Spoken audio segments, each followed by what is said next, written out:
Fala galera, aqui é o Lucas Albrecht da Nexto e esse é mais um episódio do nosso podcast What's Next. Esse é o 17º episódio e a gente está aqui com um convidado muito especial, com Eduardo Santana. Edu, muito obrigado por ter aceitado o nosso convite.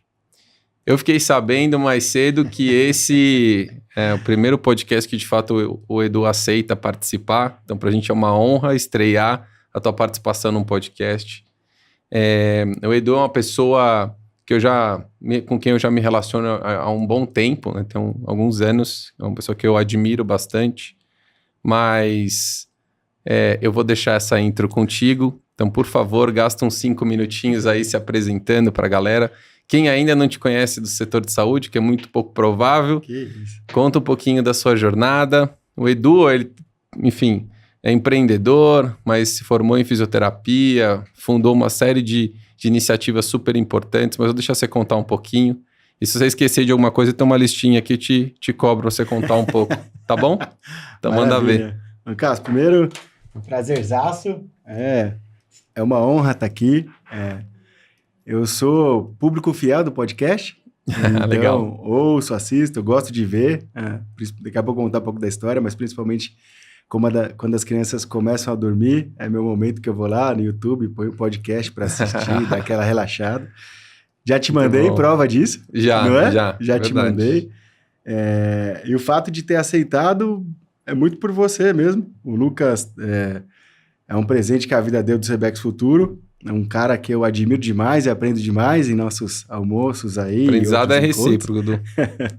Então, não poderia dizer não, né? Acho que, de fato, a gente está aqui pela proposta. O Lucas deixou muito claro, falou da gente poder melhorar a saúde, a gente poder falar sobre iniciativas, histórias, conteúdos que a gente possa inspirar outras pessoas ou, no mínimo, demonstrar alguns caminhos que a gente conseguiu ter algum êxito. Então, hoje estou aqui para isso. Muito bom. Espero não falar muita besteira. Qualquer coisa você corta. Conte comigo, vamos lá. Muito bom. Eu sou, então, o Eduardo Santana. Eu acho que é o primeiro ponto que eu vou começar aqui já pelo final, depois voltar para o início. Acho que meu maior sucesso da vida é minha família, né? Então, já posso mandar beijo aqui? Pode, claro. Opa, que isso. Então, um beijo aqui para minha esposa, para as minhas filhas. Eu literalmente casei com a mulher da minha vida. E tenho, que sonho, muito bom. E tenho as minhas filhas do sonho. Eu sempre sonhei em ser pai de menina, Minha família é só de homens, daqui a pouco eu falo um pouco mais disso. Mas sempre quis ter uma menina e a gente sonhou um dia, na verdade minha esposa sonhou, que estava vindo uma Alice. E depois de alguns meses, a gente descobriu que estava vindo uma bebê. E aí tinha que chamar Alice. Tinha que chamar Alice. Não tinha como. Queria fechar essa conta, para mim tava bom. A gente sabe como que né? Ter filhos, enfim. E aí, inesperadamente, não de forma planejada, eu iria até operar, enfim, fazer outras coisas. Veio a Beatriz, que é a segunda filha, e essa foi um presente de Deus. Uma história legal que humana. A gente, quando descobriu, não tava nada... Eu já te contei isso ou não? Não. Ah, não? Legal. É novidade. Então, a gente não estava previsto nem querendo, né? Ia fazer exame para operar, estava pensando nisso. E aí um dia, minha esposa fala, amor, eu me senti estranha hoje, comprei um teste, só que eu tô sem coragem de ver. Vai lá no banheiro e olha. E olha e me conta. Porque pode ser que... Falei, Mariana, não tem nenhuma chance, né? Esquece, etc e tal, né? Tipo, a gente não tava querendo, né? Enfim... Fui no banheiro, cara, era acho que sexta-feira, 11 horas da noite. E tinha sido uma semana exaustiva, tal, meio que dormindo, assim. Olhei, positivo. Falei, cara, que isso? É mesmo. Falei, como eu conto pra ela? Aí eu fui... E ela esperando, ansiosa na sofá, sala, né? Eu fui, sem reação, paralisei, freezing total. Mostrei pra ela. E ela travou, igual eu. A gente sentou no sofá, um olhando pro outro, isso há um ano e pouco atrás aqui, né? A gente não conversou, ficou em choque. Cara, a minha reação foi ligar a televisão. Eu liguei a televisão, e aí foi a primeira vez que Deus falou de forma clara comigo, assim. A hora que eu liguei, caiu no canal evangélico. Eu não sou evangélico, Sim. nada, mas não assisto. Caiu no canal evangélico. E uma pastora falando, porque se Deus te deu esse presente de ter um filho, Você tá brincando. é para vocês. Para que seja um milagre na vida de vocês. Que até arrepia contando aqui. Eu fiquei durante Edu. 5 minutos, eu e minha esposa, Paralisado. ouvindo. E aí a gente, óbvio, né? Chorou, enfim, né? Falou, cara, assim, Deus usou. Depois a gente vai falar de marketing e comunicação. Sim. Ele usou a telecomunicação, a televisão para falar com a gente. E tá tem moderno. sido, assim, uma transformação na nossa vida. Então, tudo que eu faço, tudo que eu vou dizer aqui tem muito sobre propósito e sobre o legado que a gente vai construir para elas.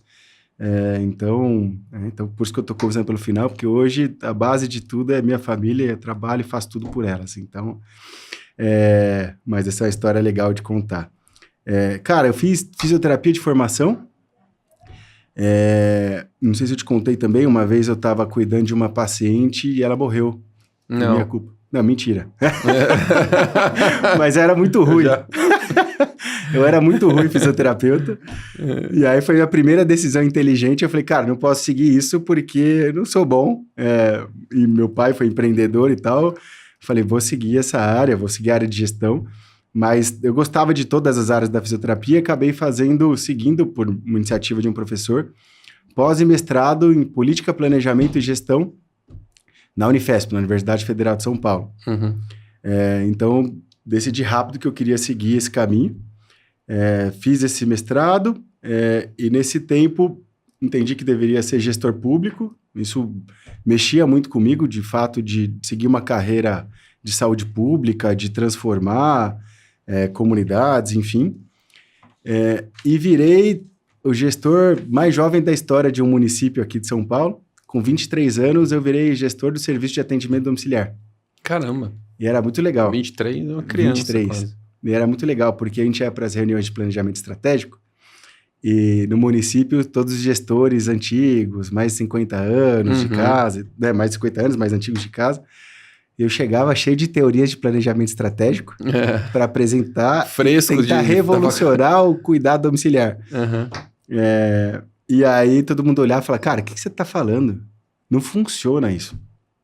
Cara, isso daqui é o SUS. Assim, não dá para você fazer esse monte de coisa que você está falando. Eu falei, poxa, eu tinha 23 anos, então eu queria mudar o mundo mesmo. Eu tava, cara, assim, tava querendo transformar aquele ambiente, transformar através do serviço. E acabou que eu fiquei durante 1 ano lá e foi demitido pelos vereadores. Porque a gente, nesse 1 ano... Você estava incomodando demais a turma, mexendo muito no status quo. Porque quando eu cheguei, a gente tinha uma fila de espera enorme. E eu falei, cara, como que a gente dá acesso, né? Você me conhece? Eu sempre trabalho com collab, com parceria. Eu falei, poxa, primeiro, eu preciso conectar os outros gestores de serviço de atendimento domiciliar do SUS. Então, comecei a ligar para todos os municípios. Falei, cara, vamos nos encontrar? Entender qual que é a sua dificuldade.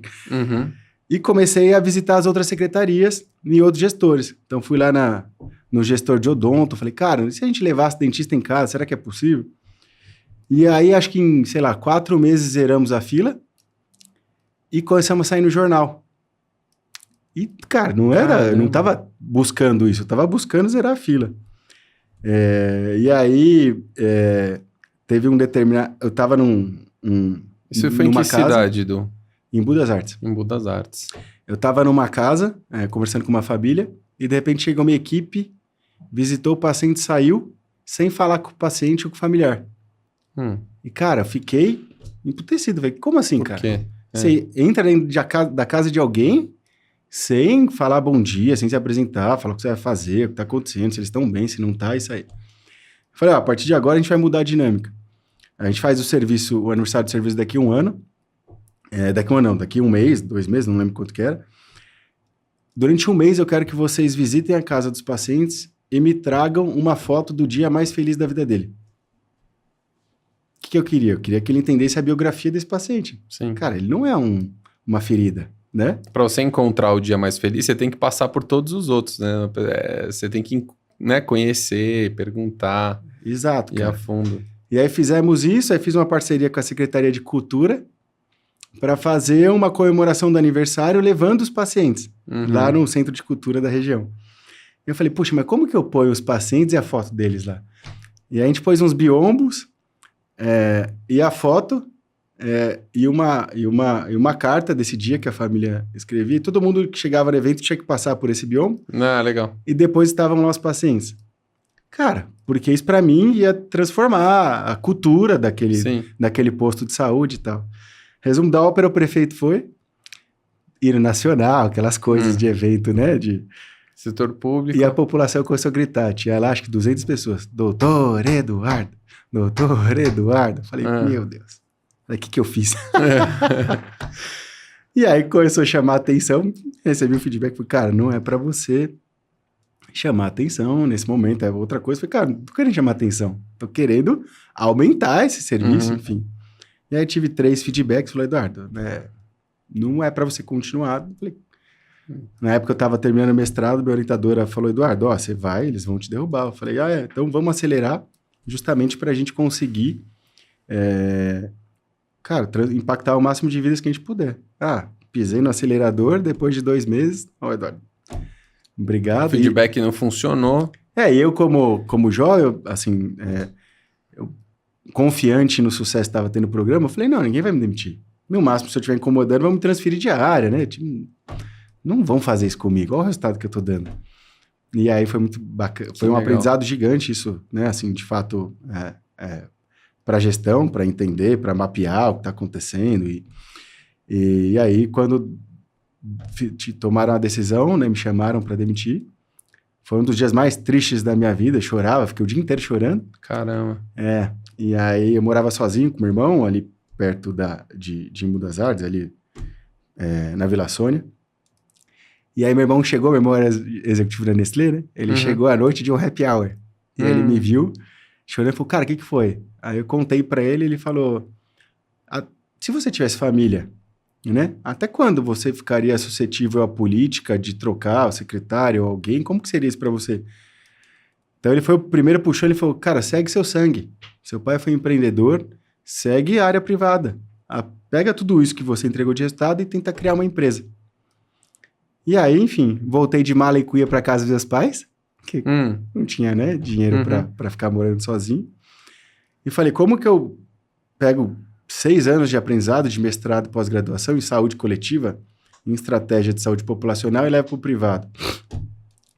Falei, já passei de 5 minutos, né? Não, mas vai, tá ótimo. É porque você tá pegando temas que também a gente ia passar por aqui que vão dar contexto para as perguntas, manda ver.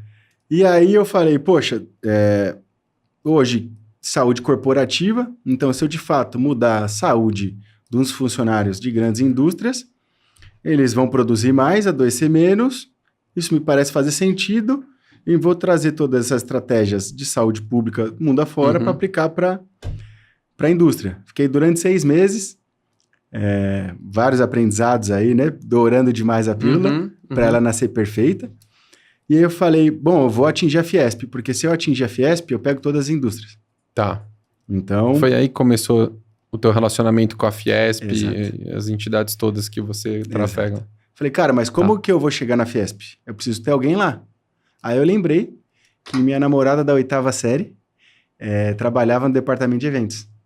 Aí eu mandei uma mensagem para ela, para marcar um jantar, para eu poder fazer pesquisa de mercado. Falei, vamos lá, matar a saudade, conversar. Na época ela estava solteira, eu falei, então não vai ter nenhum problema, né, de gerar ciúmes em alguém, vamos lá, marcar. Hoje ela é minha esposa. Por isso que não tem... Eu falei assim, caramba, mas para citar isso é porque provavelmente tem algum gancho aí que eu não tô pegando. Vê que tá tudo conectado. E aí, enfim, a gente começou a se relacionar lá, mas ela foi me fazendo...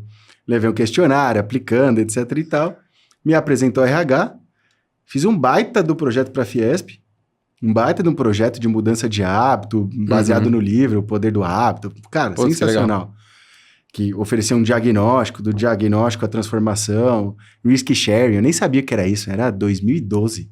Mas eu já falei, cara, acho que se eu dividisse com eles, pode ser que isso faça algum sentido e tal. E aí um dia começou uma atividade lá, ele me mandou, eu não lembro se 2012 era ICQ, ou se já estava no WhatsApp 2012, Ó, parabéns, começou hoje a ginástica laboral. Falei, ó, parabéns para você, que sua empresa está investindo em você, mas não sou eu. Ela, como não é? Eu falei, não sei, porque estava na fase de aprovação de orçamento. E aí eu aprendi que política existe no público e no privado. A gente precisa mapear onde a gente está pisando e todos os elementos de risco para a gente conseguir entregar o projeto que a gente quer. Fui no RH, ela falou, olha, Eduardo, infelizmente aqui tem muitos diretores de esportes, né, ex-atletas, e caiu na mão de um diretor que é um ex-esportista. Ele falou, poxa, isso daqui eu faço. E aí, é ele que está fazendo, então... Eu vou fazer dentro de casa. Queria te agradecer, mas eu não sei como te pedir desculpa. Eu falei, nem eu, me ajuda, como que você pode me ajudar aqui internamente, então, com outras empresas? Ela falou, eu não posso te indicar outras empresas, mas tem um comitê aqui, que é um monte de jovem igual você, que chama CJE, Comitê de Jovens Empreendedores, que são os filhos dos donos das indústrias, que se reúnem uma vez por mês para discutir startup. 2012.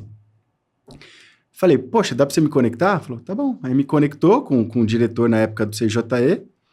Falei, cara, ó, vim aqui, eu queria criar um comitê de saúde. Ele falou, quem é você? Eu falei, ó, sou fisioterapeuta. Ele falou, cara, o que você tá fazendo aqui? Um fisioterapeuta na Fiesp? Eu falei, não. Então eu falo o seguinte, o comitê tá funcionando, eu posso participar? Ele falou, ó, tem 3. Falou o nome dos 3. Eu falei, qual que é o melhor? Ele falou, o melhor é o Comitê de Investimento e Inovação, que eles estão organizando um concurso de investimento anjo.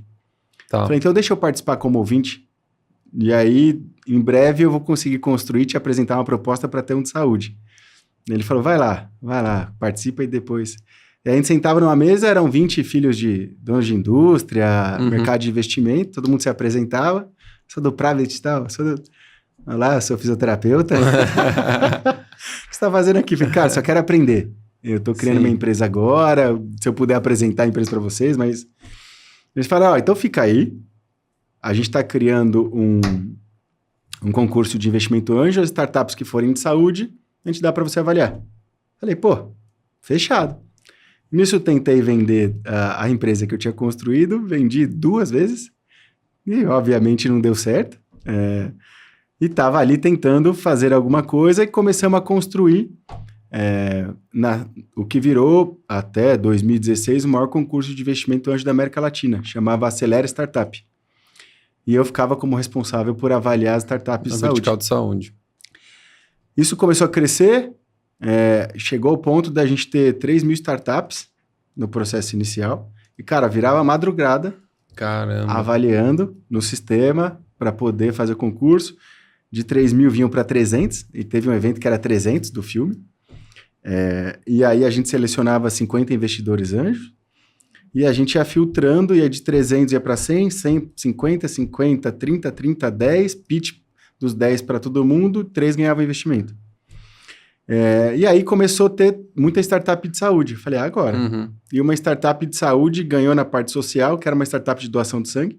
Tá bom. Eu cheguei pro Manuel, falei, Manuel, seguinte, agora é a hora que a gente vai surfar a onda, vamos falar para criar o comitê de saúde. A gente foi e falou, 2014. Agora tá na hora, né, de criar o comitê assim, assim, assado. Ele falou, olha, vamos fazer o seguinte, cria logo, você tá, né, já tá aqui há 2 anos me enchendo, mas fácil é criar, né, difícil é manter e consolidar, eu acho que saúde, tá bom, cria aí.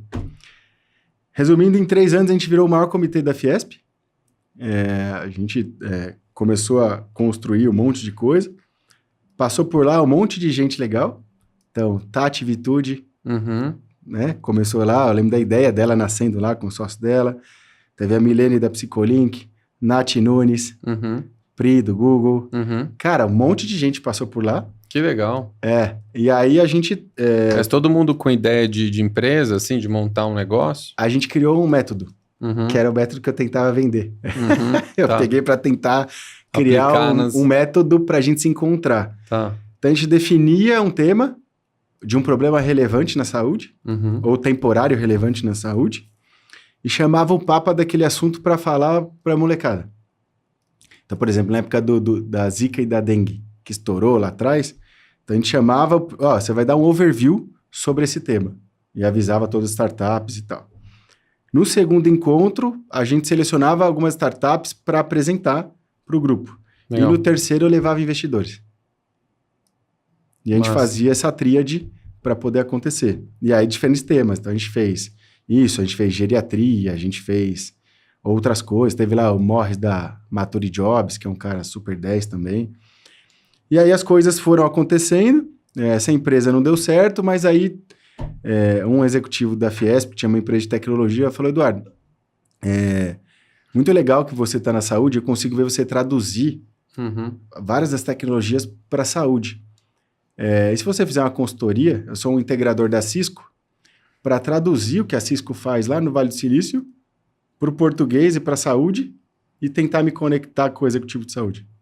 E aí eu fui para o Vale do Silício, levando executivos de saúde, entendendo as tecnologias.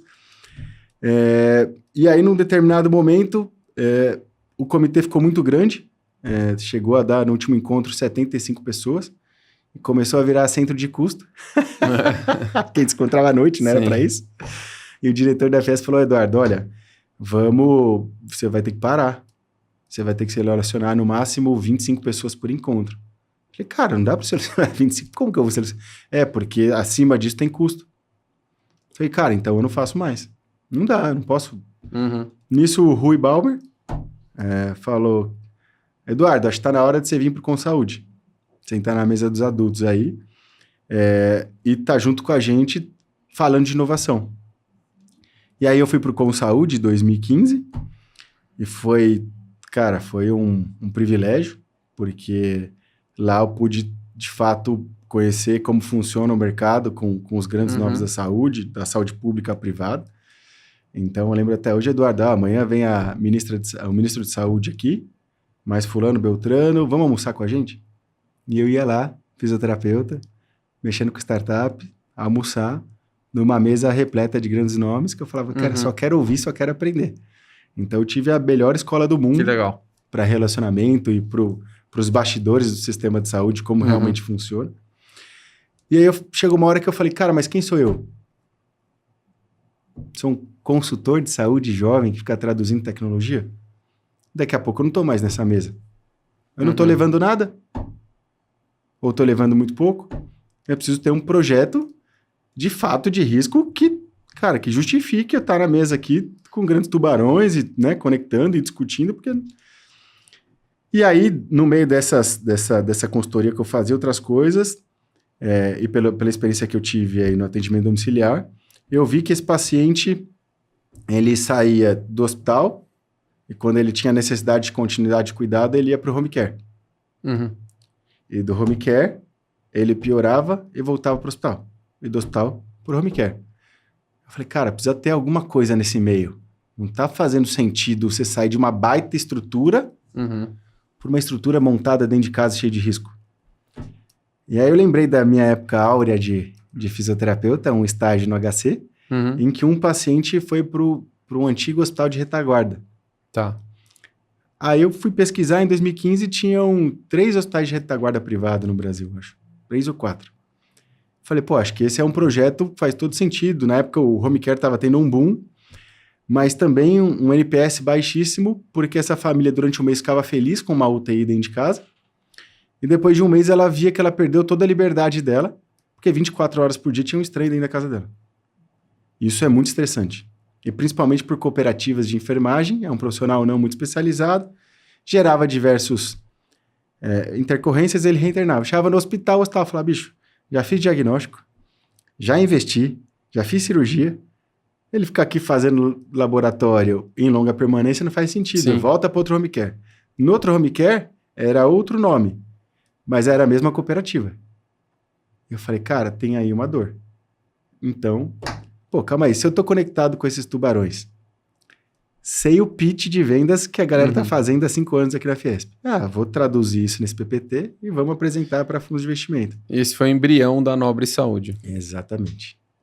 E aí visitei alguns fundos, o cara falava, quantos contratos você tem? Eu falava, não, ainda não tenho contrato, né? Eu preciso ter estrutura. Tá, onde que é seu prédio? Então, eu não tenho prédio, né? Eu preciso do investimento para isso. Não, quando você tiver os 2, você volta aqui e a gente... Eu falei, cara, quando tiver os 2, eu não preciso de você. Exato. E aí, enfim, não tinha dinheiro para fazer acontecer, tinha vontade e uma ideia maluca, sem o menor sentido, comecei a visitar a casa de repouso para encontrar uma casa de repouso de altíssimo padrão, com a ideia de que, olha, eu vou convencer esse dono da casa de repouso a me alugar 3 quartos, para que eu convença o convênio a me mandar para esses quartos. Pô, você acha que é uma Bradesco, a Sul América da vida? Não faz o menor sentido. Mas na minha cabeça fazia. Uhum. E aí visitei durante 1 ano, não encontrei nenhuma casa de repouso no Grande ABC, né, que é de onde eu venho, de alto padrão, que me desse essa confiança. Eu estava desistindo do projeto, ainda fazendo consultorias, etc e tal. E aí, 24 de dezembro, eu estava numa padaria tomando café, era muito certinho, num dia 24 de dezembro. Num dia chuvoso. Véspera de Natal. Num dia chuvoso. Tomando café numa padaria, tipo, pensando o que eu ia fazer da vida. Aí, em frente à padaria, tinha uma casa de repouso que minha mãe tinha falado, no bairro da minha mãe, que tinha falado que era boa. Eu falei, cara, é a última. E ano que vem eu faço outra coisa, né? Assim, acabou. Uhum. Aí eu toquei a campainha e a porta abriu. Eu falei, pô, nenhuma casa de repouso abre. Eu tenho que pegar o contato, ligar pra agendar a visita. Uhum. A hora que eu cheguei na casa de repouso, linda, cara. Linda. Lembra um hospice, né? Assim, eu até falei, putz, daqui é a unidade perfeita para abrir uma unidade de cuidados paliativos. E aí chegou uma mulher, falou, ô meu filho, eu tô fazendo um atendimento, vai conhecer e depois você senta aqui e me explica o que aconteceu. Falei, cara, ela não tem nada para esconder. E todas que eu visitei estavam escondendo alguma coisa. Aí eu fui conhecer, achei linda, voltei e falei para ela, falei, ó, dona Sônia, eu não tô aqui para inventar que eu vou colocar meu vô, para inventar outra história. Eu tenho um sonho aqui de construir esse modelo de negócio. E, cara, adorei a sua unidade. Queria saber se, de repente, a gente consegue conversar. Ela falou, ô, meu filho, quem toca isso daí é meu filho. Só que ele tá viajando, ele tá nos Estados Unidos de férias. E ele volta dia 15. E você chegou na hora certa, porque ele tá construindo uma unidade vertical. Então, espera ele voltar. E aí você apresenta esse projeto para ele. Quem que é esse cara? O Thiago. Ah, você tá brincando. É o Thiago? É o Thiagão. Meu sócio, um abraço pro Thiagão, Rebex Futura, enfim. Um abraço, Thiago. Aí o Thiagão voltou e eu ficava rodando Santo André, cara, e não achava esse prédio, não achava. E aí, cheguei no prédio, né, o Thiago chegou, mostrei meu PPT pra ele, né, top, super bem formatado, pitch completo de vendas, ele falou, porra, Du, você vai resolver um problema meu. Porque eu tô indo muito por uma tendência, porque eu tô vendo que o Cora tá começando a fazer isso, mas eu fico pensando o desafio que vai ser num idoso com Alzheimer num prédio. O risco dele cair na escada, a fila no elevador para ele ir almoçar. E, cara, faz muito sentido. Vamos fazer então. Bora, tô com você. Você tem investimento? Eu falei, não tenho. Ele falou, cara, não tenho também, porque a casa de repouso é bem mais simples do que uma unidade de retaguarda e agora transição. Falei, cara, vamos dar um jeito aqui, vamos ver como que a gente faz, enfim. E aí a gente se endividou, né? Na época o Thiago chamou o Dr. Sidney, que seria um sócio dele nesse projeto também, que é um ser humano espetacular, um dos melhores corações que eu conheço na vida, assim, virou um irmão, que virou nosso sócio também, e tocou toda a parte médica. Dr. Sidney, ginecologista obstetra, e que trabalhava na casa de repouso do Thiago por muito tempo e sem preocupação financeira, mas para ajudar, porque ele gostava do modelo e aprendeu ao longo da vida. Legal. Precisava de um médico. O doutor falou, cara, eu topo, mas nunca fiz isso aí. Falei, cara, vamos fazer junto. Eu também não. No limite, tá todo mundo... Todo mundo. Mesma história, pegamos o... Isso foi que ano, Edu? 2016 para 17. 16 para 17. E aí a gente fez 2 quartos. Tá. 2 quartos. Que era o que nosso dinheiro dava depois da reforma que a gente teve que fazer. A gente chamou alguns fornecedores para mobiliar e mostrar para o convênio, na garantia que depois a gente teria uma exclusividade com esses fornecedores, e assim eles fizeram. Então virou meu showroom para mostrar para os convênios. Depois os convênios foram embora, ficamos só com 2 quartos. E aí conseguimos... e aí uma história muito importante de decisão. É um serviço que não tem uma regulamentação específica para o Brasil. Eu lembro da gente ter conversado sobre isso. Exato. É uma zona meio cinzenta ali do que você precisava atender ou não, nível de complexidade de infraestrutura que você precisava, profissionais. Total. Então, quando a gente foi para a vigilância voltava e falava, eu quero pronto-socorro e centro cirúrgico. Falei, cara, mas não sou hospital. Não, mas você vai atender esse perfil de paciente desse jeito e tal? Sim. Então você é hospital. E aí a gente, no início, até fez uma tentativa e abriu um CNPJ que algumas unidades do Brasil estavam fazendo e que foi a nossa pior decisão. Porque, de fato, a vigilância falou, então tá vendo, você é um perfil hospitalar. E aí a gente ficou, acho que 6 a 8 meses sem conseguir tirar a documentação porque eles exigiam um monte de outras coisas. Uhum. E o dinheiro foi embora. E a gente se endividando.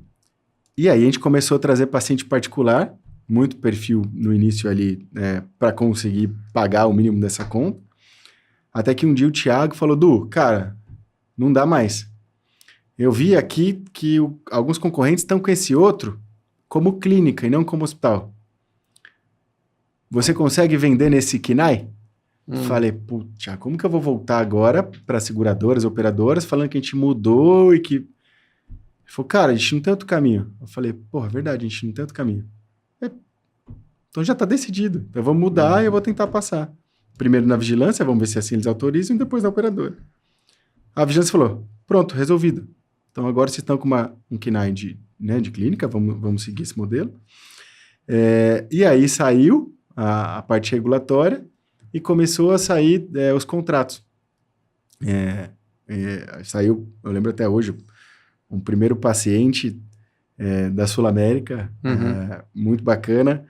Era um cara super conhecido de Santo André, paciente super complexo. Eu lembro da cena, ele entrando, a gente comemorando, poxa, finalmente está acontecendo, né? Depois de um ano aqui do projeto de investimento, etc e tal. E aí as coisas começaram a acontecer, a gente começou a se estruturar e fazia tudo. Então, sabe essa história de empreendedor, sou executivo, comercial? Meu amigo, eu era faxineiro, eu lavava prato, eu atendia como fisioterapeuta, eu tinha algum problema de manutenção, a gente fazia, resolvia. Então, a gente começou, cara, raiz mesmo, projeto base zero, sem dinheiro para nada, fazendo acontecer. Quanto tempo, Edu, demorou entre você começar a conversa com as operadoras de saúde até você começar a ter esse primeiro fluxo de pacientes? Porque eu entendo que uma operadora, principalmente as de grande porte, citou a Sul-América, a tomada de decisão é lenta, né? Às vezes você precisa de algumas camadas a analisarem e tal, e uma empresa jovem que não tinha histórico, foi muito, tinha um ROI muito claro, financeiro, que a operadora falava, cara, colocar esse meu paciente, não no home care, mas num hospital de retaguarda de transição, vai ser mais economicamente viável e tal. Como é que foi construir esse pitch e apresentar isso? Porque você falou, tinham 3 hospitais fazendo isso até então, né? Que era muito pouco. E a cultura era muito, vai pro home care. Como foi construir isso? Que imagino que isso é um puta de um desafio, né? Cara, tem várias coisas. Primeiro, é uma jornada de cauda longa, né? Uhum. Então, até hoje, qualquer credenciamento que você vai discutir, você vai levar no mínimo 6 meses. No mínimo 6 meses, justamente porque tem muitos passos, né, para você conseguir efetivar um contrato. Na época lá foram, acho que 10 meses no nosso início para ter o primeiro. E eu aprendi uma coisa desde cedo, que as pessoas compram reputação, né? Uhum. Só que eu não tinha reputação para conseguir justificar para a Sul-América. Poxa, é uma bandeira de alto nível que abriu, olha o serviço. Cara, não, libera porque esse projeto é incrível. Então, eu precisava gerar reputação. Então, foi uma das primeiras decisões que a gente fez, foi no lugar de gerar conteúdo em rede social e para PR, né? Então, eu precisava sair em veículos, importantes veículos, para que quando eu fosse discutir credenciamento ou receber visitas de pacientes que vieram do Sírio-Libanês, ou do Einstein, ou do Hospital Brasil, que é nosso hospital da região, chegasse lá e falasse, poxa, não é uma clínica comum. Qualquer. Qualquer. Você emprestava a credibilidade do veículo de mídia que noticiou o empreendimento de vocês para conseguir aumentar a credibilidade com a operadora. Exato. Então, esse é, eu acho que até empreendedores que estejam ouvindo, que estão começando, essa é uma sugestão muito legal. Cara, tenha reputação. A reputação vai te ajudar a definir o momento de compra do seu cliente. Porque, principalmente se você é o novo, né? Hoje em dia, com o mundo ainda bastante consolidado na saúde, tem muitos elementos por trás da decisão que esse contratante está analisando. E reputação é um deles, né? Porque se ele errar nessa decisão de compra, no fim do dia é o dele que está na reta, né? Então ele precisa ter essa reputação sobre compra. Então a gente investiu sobre isso. Na época eu colocava até atrás de mim os quadros com as matérias onde saímos. Então a gente definiu por uma assessoria de imprensa e pegamos, na época, uma assessoria que fazia assessoria de uma boa parte de empresas da saúde da Fiesp. E também aprendemos que depois disso, a reputação por si não ganhava o jogo, e aí eu precisava de conteúdo relevante, demonstrando prova social para justificar que a gente tinha performance e ROI sobre investimento ou para uma família. Então a gente resultado clínico, experiência, né, dos pacientes que estavam ali com vocês. Exato. Então a gente começou. Hoje o nosso serviço é uma grande jornada do herói, né? Cara, teve época que chegou a ter idade média de 38 anos, que eram jovens, estressados, infartaram, demorou a remoção, gerou um AVC, corpo bom, cérebro teve um AVC, precisa passar por um amplo processo de reabilitação. E a gente conseguia fazer um baita resultado. Cara, esse cara, ele quer propagar essa vitória, né? Ele quer contar essa história. Então a gente transformava isso. Vocês davam voz para... Qual foi o principal canal que vocês decidiram usar para divulgar essas histórias dessa jornada do herói, dos resultados que vocês estavam tendo? A época foi o Instagram, porque a gente conseguia de fato contar essa história e ter esse engajamento. E hoje a gente está fazendo, depois, né, vou contar mais para frente, mas a gente está fazendo outras coisas. E aí a gente começou a entender a como contar histórias, porque no fim do dia a gente é formado lá por excelentes histórias, né? Então a gente começou a separar e criar um storytelling disso e gravar e publicar, até de alguma forma muitas pessoas advertiam para não fazer isso. A gente falava, poxa, mas tem uma frase que eu adoro aqui, que eu até separei aqui para falar. Isso vai dar um corte, hein? Vai, vamos preparar aí. Não existem mercados tediosos, apenas empresas entediantes. Uau, muito bom. Cara... Faz todo sentido. Quando você vai para a saúde, ou quando eu, na época, analisava todos os nossos concorrentes, Dia Mundial da Água. Parabéns aos enfermeiros pelo seu dia. Mas ninguém contava a história por trás do enfermeiro. Ninguém contava a história por trás da faxineira que foi promovida e virou enfermeira. Sim. E aí a gente virou um grande contador de história. Isso é muito legal, cara. Me lembra um pouco, quando a gente começou a contar os nossos casos de sucesso, a gente percebeu que a saúde tem muitos eventos, né? Ela dá muito palco, né? O setor de saúde tem muito espaço, mas esses palcos eles estavam sempre sendo ocupados pelas mesmas pessoas, invariavelmente. E a gente via que a galera que estava na retaguarda ali, no dia a dia, na operação, essas pessoas, assim, ainda... sentem muita falta de espaço. É isso. Falta conteúdo para elas, falta espaço de palco, e elas têm um monte de repertório e de conhecimento prático, tácito ali, da operação da saúde. E aí, quando a gente começou, a gente fazer os cases e falou assim, cara, a gente quer contar a sua história. A gente fez alguns casos desse e foram os mais emocionantes, na minha opinião, porque... a gente contava o resultado que o cliente tinha, mas sob a ótica do profissional de saúde, não sob a ótica da empresa. E eu acho que, isso é incrível. É uma forma de você tentar tirar aquele peso do tedioso, que a saúde tem muito, né? Não um setor que é o tempo todo a notícia é agradável, né? Muitas vezes você tem que dar notícia ruim. Sim. E você trazer, a parte humana, a parte sensível de dentro da saúde, que também é igualmente grande. Cara, é sobre isso, né? Se o nosso propósito sempre foi melhorar e ressignificar vidas. Então eu preciso transmitir essa mensagem. Perfeito. Eu não preciso vender um produto de internação.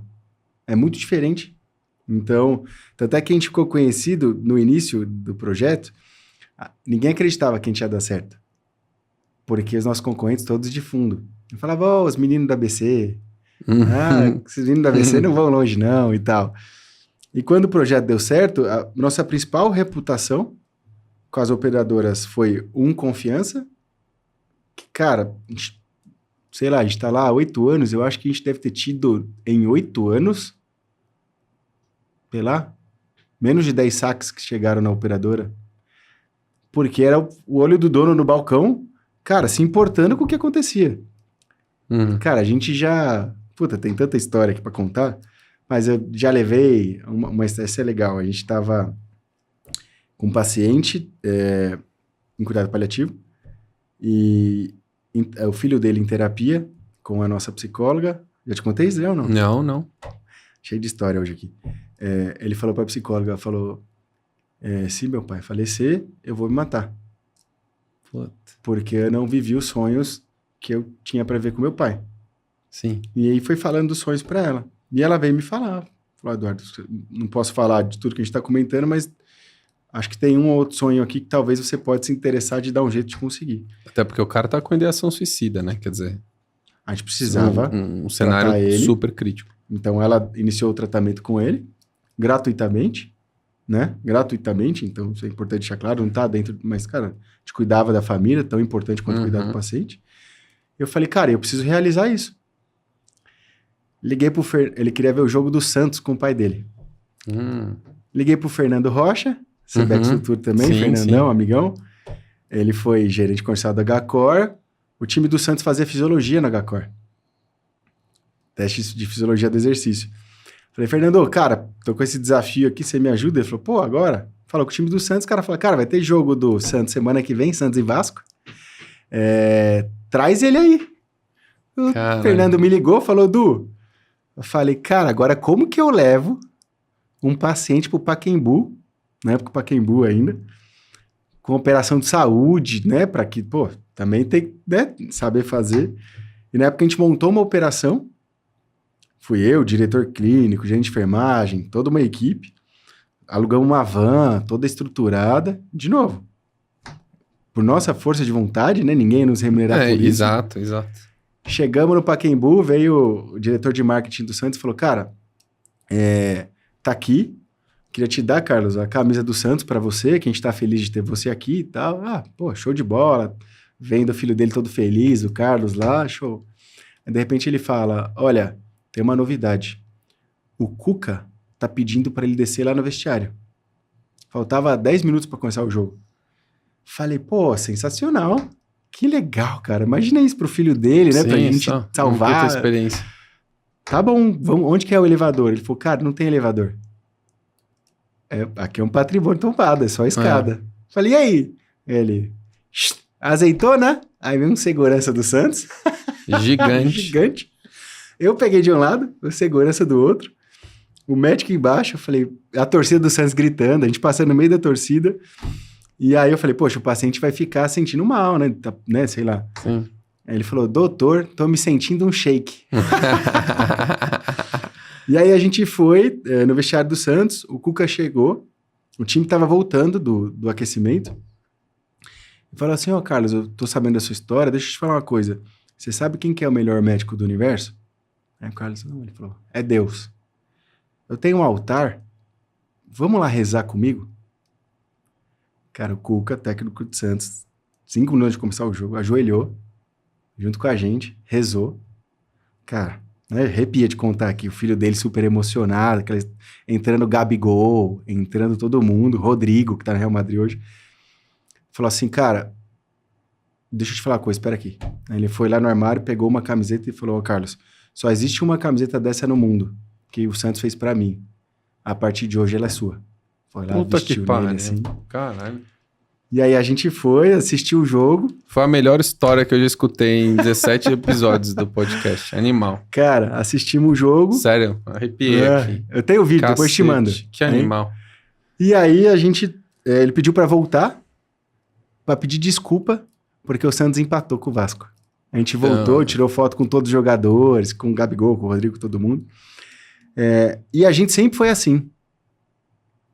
E esse foi o nosso segredo de sucesso, cara. Cara, animal. A gente sempre foi assim. A gente, assim, deve ter, sei lá, mais de 50 histórias de projetos de realização de sonho que a gente foi e fez.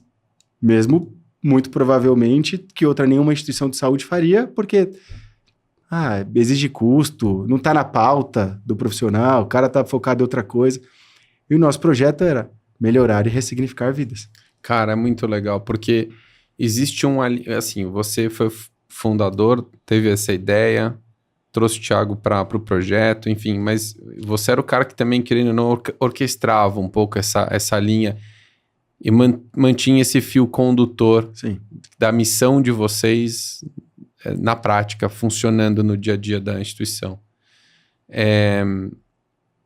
Mas eu entendo, por exemplo, essa experiência que você acabou de narrar. Você tem que convencer o diretor clínico, cara, tem um risco você levar o paciente e tudo mais, assim.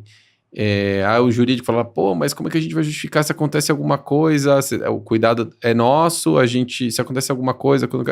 Então, assim, não é uma decisão simples, mas só saindo fora da caixa e correndo esse nível de risco que você faz essas experiências memoráveis e que vão mudar a vida dessas pessoas, né? Então, assim, como foi, tipo, esse processo? Você só sentia e saía convencendo todo mundo? Como é que era? Inventaram um apelido pra mim. Eu já tô com a caneta pra anotar aqui, eu não sei. Que era Eduardo Holândia. Lá, cara, assim, primeiro, falando de todos os sócios, que isso foi também, eu acho que um componente de sucesso, a gente teve um encontro de almas. Assim, então, separando todo mundo, eu era o olho,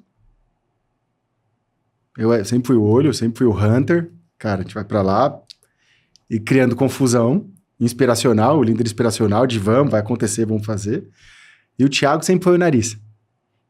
Na operação, apagando as merdas que eu fazia. Porque, obviamente, teve coisa também que, né, um salto maior que a perna, mas o Thiago... Uhum. Então, a gente casou muito bem, eu e o Thiago, eu tocando expansão, futuro, e Thiago cuidando da operação para não deixar a peteca cair e fazendo acontecer. E a gente tem 2 jovens, né, você conhece o Thiago, e no projeto mais 2 sócios médicos cabeça branca, que conseguiam dar esse equilíbrio pra gente. Então, a gente foi muito complementar. Uhum. Cada um tinha um papel muito bem definido, né? Assim, começamos os 3 e um outro sócio que depois a gente comprou a participação, mas com 6 meses, quando saíram os credenciamentos, a gente começou a crescer, super endividado, e um convênio em específico começou a não pagar, e não pagou a gente durante 7 meses. Caramba. E mandando paciente. E a gente crescendo, o Dr. Cid, a gente tinha chamado um colega de turma dele, que é o Dr. Richard, 2 seres humanos fantásticos, que eu devo tudo da vida, chamou para tocar a visita com ele, porque era o maior nome de UTI, criou as UTIs do Grande ABC, etc e tal, foi tutor, foi professor, enfim. E aí ele chegou, o primeiro dia que ele me conheceu, ele falou assim, você é o executivo? Ele falou, eu não vim aqui para ser médico não, vim para ser sócio, viu? Ele levantou. Caramba. Eu falei, doutor, a gente não tá pensando nisso. Cara, deu 7 meses sem receber, crescendo. Precisou de capital. A gente, né, fez lá, queimou 10% das ações, falou, Doc, a gente tem aqui, ele falou, cara, confia no projeto, vamos embora. A gente fez, né, obviamente, uma condição super interessante para ele. Cara, vamos embora. Que legal. E aí foi um encontro de almas porque teve essa divisão muito boa e todo mundo ia comprando, né? Então, e aí eu acho que a gente teve uma característica muito inspiracional e é muito legal. O time que a gente criou tá lá até hoje, toda a liderança. E que a gente falava para todo mundo o nosso sonho, onde a gente ia chegar. E que todos eles faziam parte desse crescimento, estariam conosco nesse crescimento. Porque a gente não tinha dinheiro para pagar essas pessoas nesse início. Cara, a gente trouxe grandes nomes, Sim. professores na época do mercado, da equipe multi. Tinha um sonho para vender. Até fui convidado dia 2, acho que é dia 2, a nossa fonoaudióloga, é um grande nome do mercado, presidente da Sociedade Brasileira de Geriatria, e tinha um valor hora gigantesco para nossa condição. Cara, só que a gente queria ela para fazer reabilitação de disfagia. E na época eu chamei ela e falei, Ju, eu não tenho como te pagar, não tenho como, Mas eu queria te falar o seguinte, tá na hora de você abrir sua cabeça que com o nome que você tem e com os protocolos que você tem, não é a Ju que tem que atender. Você que tem que ter uma empresa e treinar fonos para executar o seu protocolo. O que eu quero é o conceito, a metodologia da Juliana. Que você desenvolveu. Você tá louco? Não vai acontecer. Pô, então, Ju, cara, ó, a gente vai crescer, vai chegar esse número de pacientes, você vai crescer com a gente. Resumindo, ela fez a empresa e hoje está em 4 hospitais, está em legal. Grandes marcas, cresceu e está fazendo, acho que, 5 anos de empresa e eu fazer a abertura do evento dela. Ah, que legal. Então, fomos sempre o desafio. Outro desafio foi a acreditação internacional de qualidade. Uhum. De novo, sobre reputação. Poxa, sem fundo de investimento, os meninos da BC, que não vão dar certo, crescendo mais que o mercado, acontecendo um monte de coisa, mas eu preciso provar que eu sou melhor que os outros. Porque além de propósito, tudo que a gente faz, o nosso NPS, a gente chegou a bater NPS de 92. Animal. Tudo que a gente fazia, eu preciso entregar resultado clínico com benchmark para mostrar isso. E todo mundo falava, não, eu não faço acreditação porque não dá retorno, porque eu não consigo cobrar mais por isso. Eu falei, cara, mas não é por isso, eu preciso ter processos bons e eu preciso ter um benchmark internacional. Vamos lá, incremento internacional. A equipe, você tá louco? A gente não consegue fazer? Não dá, Eduardo, não dá. E aí foi aquela loucura, quase muita gente em burnout, eu em burnout, todo mundo lá, vamos fazer, vamos entregar. E a gente entregou. Então, assim, acho que o maior legado de liderança, assim, que a gente pôde trazer para a equipe que criou a Nobre junto com a gente, foi de dar um osso maior do que eles podem roer, assim, sabe? Sim. De cara, colocar a gente tem que sonhar o desafio grande. alto. A gente tem que sonhar grande para acontecer e ter propósito. Tudo isso que a gente fazia, não podia perder o propósito. A gente sempre brincava. Tá respondendo o nosso propósito? Tá, então vai embora. Então segue o jogo. Não tá, acabou. Ô, Edu, assim, fica muito claro na tua jornada que você é uma pessoa que gosta de pessoas e que se dá muito bem com pessoas. E eu acho que o fato da saúde ter você como uma pessoa trabalhando nesse setor, o setor ganha muito, porque você é uma pessoa que acredita num setor melhor e você faz por onde, você conecta, você tem ideias fora da caixa, e eu acho que isso que trouxe você até aqui, né? E no meio desse caminho, não bastasse todas as realizações que você já contou aqui, que você fez, essa jornada linda, você ainda fez uma série de outras coisas lateralmente, assim, querendo ou não. No tempo que supostamente sobrava, que eu não sei onde, mas você ajudou a criar hoje uma grande comunidade de líderes jovens de saúde, né? Do programa do qual eu fiz parte, do Sebex Futuro, que também contou com outras pessoas, mas que nasceu muito da sua cabeça, da sua ideia, de trazer as principais cabeças do mercado, as pessoas mais experientes para treinar jovens líderes nas competências que estão alinhadas com o que se enxerga mais atualmente hoje nas competências que um líder de saúde deveria ter. E, cara, na minha vida foi transformacional, assim, eu acho que não só do ponto de vista do conteúdo, mas principalmente das pessoas com quem a gente se relaciona nessa comunidade. Eu te contei isso várias vezes já. E o Sebex realmente tem um papel fundamental, não só na minha jornada, mas na jornada de outras pessoas dentro da Nexto. E os relacionamentos que também surgiram ali ajudaram a gente a desenvolver o que a gente tem feito hoje. Como é que foi, assim, tem vários aprendizados que você trouxe da jornada empreendedora, como é que foi também criar, junto com isso tudo, um programa que hoje tem centenas de pessoas já que passaram por ele, foram treinadas e está sendo criada de fato uma comunidade muito coesa, muito participativa das pessoas que vão ser as próximas gerações que vão liderar as companhias de saúde nos próximos 10, 15 anos. Como é que foi isso? De onde veio esse insight?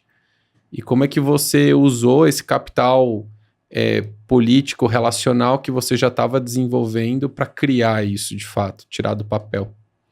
Cara, isso é legal, mas antes disso, só fazer um reconhecimento ao Lucas aqui, porque eu não conheci o Lucas quando ele entrou, né? Conheci no programa.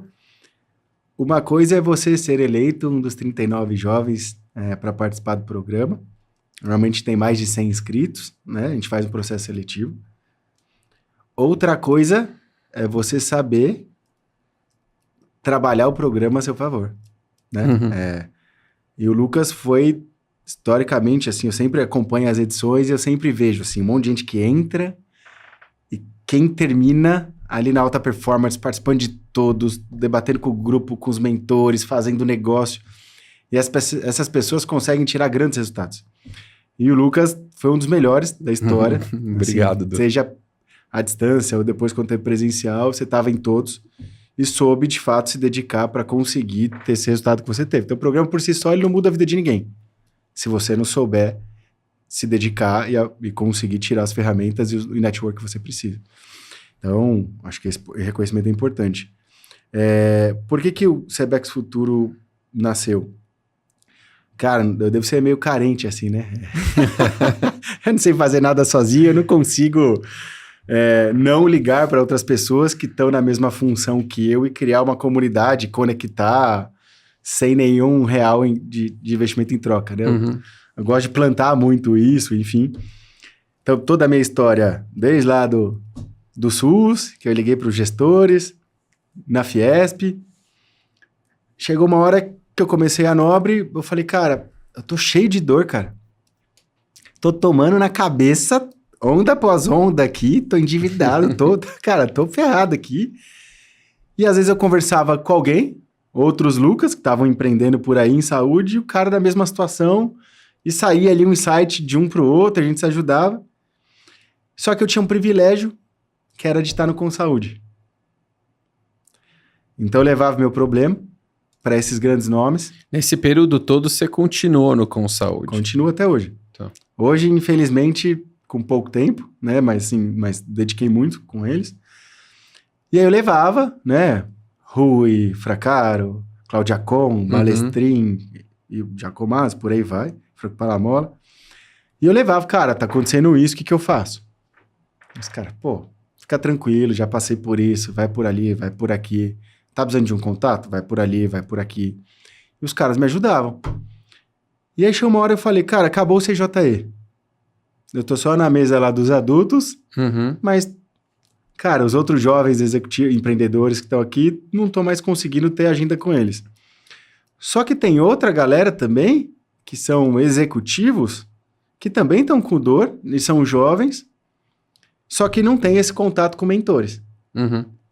Falei, cara, e se fizer uma nova modalidade do CJE, chamada Sebex Futuro, né, Sebex Futuro, eu vou explicar o nome depois, mas conectando esses jovens, empreendedores e em virada para executivo, com os mentores que eu tenho acesso.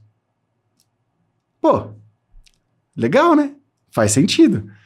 Tá bom, então a ideia colocada, vamos fazer. Puta, mas onde eu vou fazer?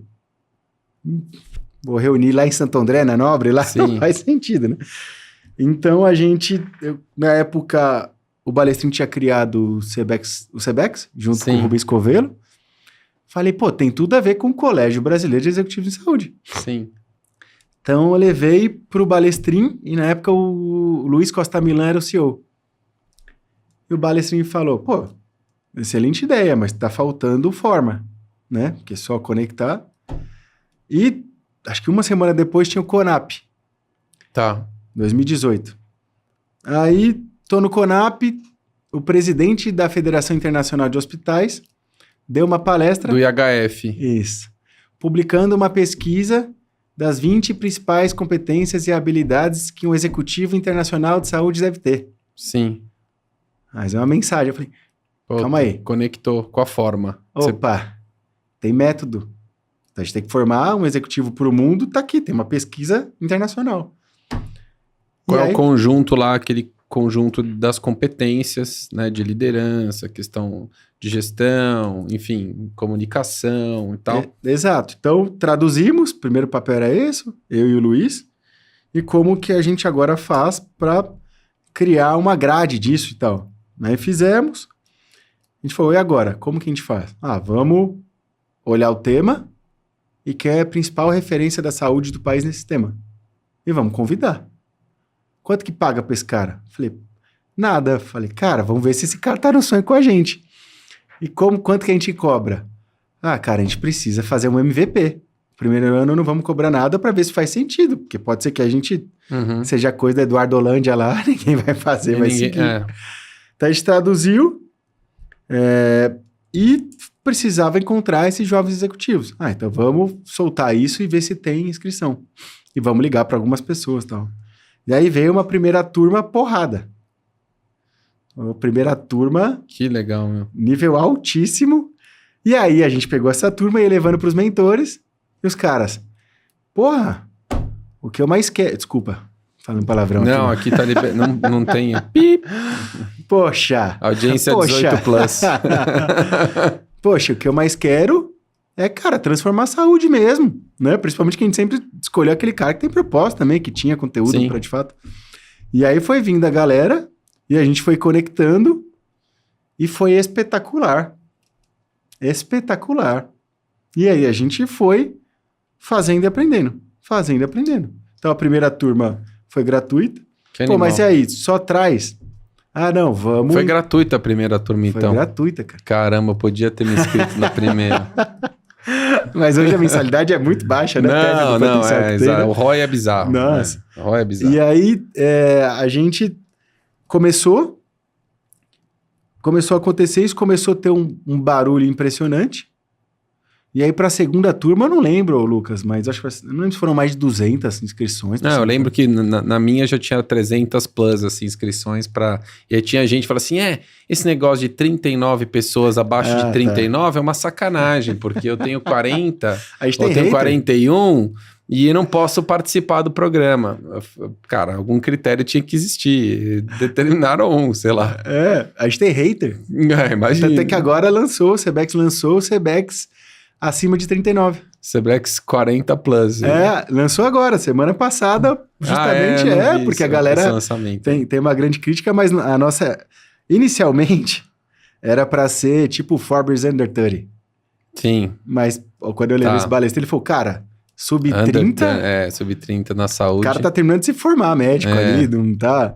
E aí a gente foi subindo e aí surgiu, assim, sem uma explicação metodológica, 39 até 39. Porque nessa idade a gente tá pegando o cara de média gerência para alta gerência, né? Então você tá nessa transição, pega um monte de empreendedor, então você de fato consegue ajudar esse cara a ir pro próximo nível, né? Exato. E ali, enfim, e tudo isso foi, de novo, por propósito, foi acontecendo e hoje a gente tá indo para a 6ª turma.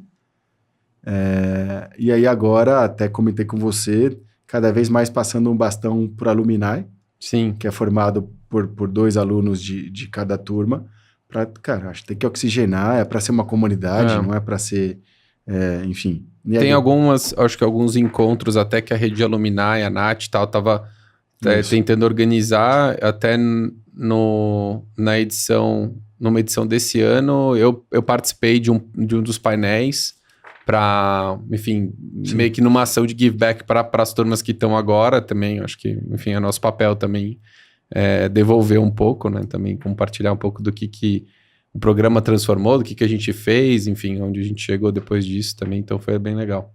Cara, porque agora vocês já são mentores. Então a gente começa a fazer, cara, colocar na grade os ex-mentorados, que a gente tá indo para a 6ª turma. Sim. E a gente tem um monte de gente que já virou CEO, já tá no C-Level, já tá, surgiram empresas lá. A Sami começou um pouco lá também, escolheu o Ricardo através do Sebex Futuro. Sim. Então, assim, foi um monte de coisa que aconteceu, de conexões, que só queria conectar pessoas... Deu super certo. Que tinham a mesma dor que eu. Nada mais que isso. Du, eu queria passar para 2 outros blocos aqui, que eu acho que é muito legal da gente explorar. Eu acho que, puxando um pouco ainda o gancho de relacionamento, a gente até discutiu várias vezes juntos que uma das dores que o nosso ecossistema de saúde tem é a desconfiança, né? Então, é meio generalizado. Então, assim, putz, eu não sei quanto você vai me cobrar, se você está sendo honesto aqui, então por isso eu te gloso. Então, assim, a gente tem algumas figuras muito claras de desconfiança dentro do nosso mercado de saúde. E eu acho que de uma forma assim, objetiva, o que você enxerga que a gente pode fazer para aos poucos ir diminuindo essa desconfiança, né? E como é que a geração de relacionamento ajuda nesse processo para que a gente construa porque a gente sabe que quando a gente cria processos que não funcionam muito bem, ou relacionamentos baseados na desconfiança, você tem uma série de ineficiências que estão intrinsecamente colocadas aí. Então, se eu desconfio de você o tempo todo, eu coloco uma série de processos de checagem e rechecagem, isso demanda tempo, isso demanda profissionais, isso aumenta o custo. Fala um pouquinho sobre a sua visão em relação à desconfiança do setor, como você que é um cara super de relacionamento, entende que a gente vai evoluir para melhorar um pouco essa dinâmica e conseguir ser um sistema que trabalhe mais na parceria. Cara, baita pergunta. Acho que de fato a gente está vivendo uma crise de desconfiança nas relações e uma série de situações, mas eu acho que esquecendo um pouco o mercado. Como que a gente constrói confiança? Com proximidade, com intimidade, né? E esse foi sempre a forma como eu criei minhas relações. Hoje, a maior parte dos nossos clientes são grandes amigos, né? Assim, e eu acho que a gente constrói confiança com relações humanas, em que, em segundo plano, você ajusta relações comerciais. Muitas vezes a gente faz o contrário. E eu sempre falo isso com o meu time de vendas e tal.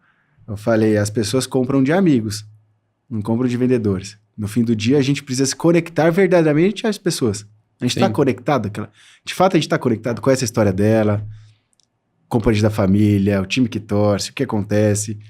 Ou a gente só fica tentando aumentar a nossa margem, empurrar um produto e tentando fazer outra coisa. Só fica na superfície, né? O quanto a gente conhece, né? Do nosso parceiro que está ali do outro lado. Então, eu nunca tive um método para isso, mas eu sempre transformei as relações em vínculos. Então, hoje, sempre... Puta, isso é difícil, hein? Se você puder explorar um pouco isso, porque eu vejo... até é uma dor nossa, assim. A gente é uma companhia de tech. E a gente se relaciona com grandes contas. Invariavelmente... Aí no processo comercial, que um pouco a gente vai falar de marketing, vendas, na saúde e tal, mas invariavelmente, às vezes o relacionamento, não necessariamente um vínculo ainda criado, mas um bom relacionamento estabelecido, ele não necessariamente se transporta para o comercial, porque naturalmente se coloca institucionalmente, até pela governança das empresas, uma barreira para que isso não transponha e não contamine o processo comercial, vamos dizer assim. É óbvio que a gente sabe que existem influências e tudo mais, mas assim, a gente às vezes vê que é difícil se aproximar. Criar vínculo não é uma coisa trivial, exige muito investimento e leva tempo. Leva tempo. Você não aperta um botão e que você cria um vínculo com uma pessoa de forma imediata. Como é que vocês construíram e como é que você vem construindo isso na sua carreira também e nas relações que você teve dentro da Nobre e agora na Versani? Cara, eu acho que não tem o método para te passar, assim, seguir esse playbook aqui de... Nada, ele vai criar uma nova empresa depois só para explicar isso e todo mundo vai ter que comprar o produto dele. Não, né? Faz o infoproduto, né? Faz o lançamento. Cara, o que eu posso te falar, Lucas, assim, de como a gente construiu essa reputação? Óbvio, tem cliente que você não consegue fazer esse caminho primeiro de gerar uma proximidade, de alguma forma conhecer características dele, almoçar, fazer outras coisas que ele fale, puta, adorei o Lucas e hoje aqui eu tô entre duas decisões que têm os mesmos componentes, mas eu confio no Lucas. Uhum. Né? Assim, muitas vezes você vai pelo comercial primeiro, porque ele tá com uma dor e você precisa resolver. Mas eu brinco com o meu time de vendas, é o seguinte... A gente está fazendo as perguntas? Ou a gente está tentando encaixar o círculo no triângulo porque a gente entende que ele precisa... A gente está tão apaixonado pelo nosso produto quanto pela dor do cliente para conectar, né? Então, muitas vezes a gente não vai oferecer o produto, a gente vai fazer outras coisas, né? Eu tô aprendendo muito em Minas, daqui a pouco a gente vai falar da Versânia, mas o mineiro tem muito disso. Em São Paulo a gente faz a reunião muitas vezes em 15 minutos. Tem, acabou. Em Minas vai demorar 1h30. Ô, Eduardo, você vem lá de São Paulo? E a coisa é boa, eu gosto. Eu adoro o estado de Minas Gerais, para mim é o melhor estado do Brasil.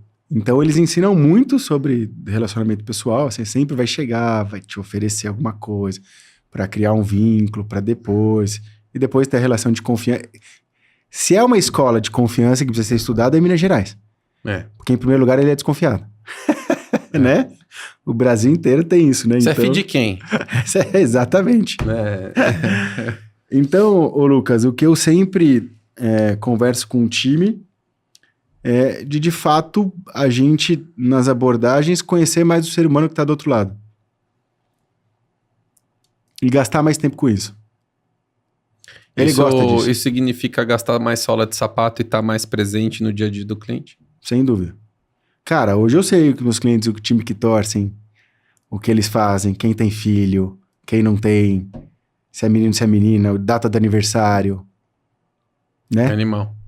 O Fracaro sempre disse isso, né, na nossa mentoria. Ele é um professor de relações humanas. Sim. Escutar, ouvindo, olhar, olhando, sentir, sentindo. De fato, você tá ouvindo o que o cara tá querendo dizer? Você tá presente, né? Ou você só tá tentando vender? Nossa, né? Isso é animal. Então, eu acho que... E no fim do dia isso traz propósito também.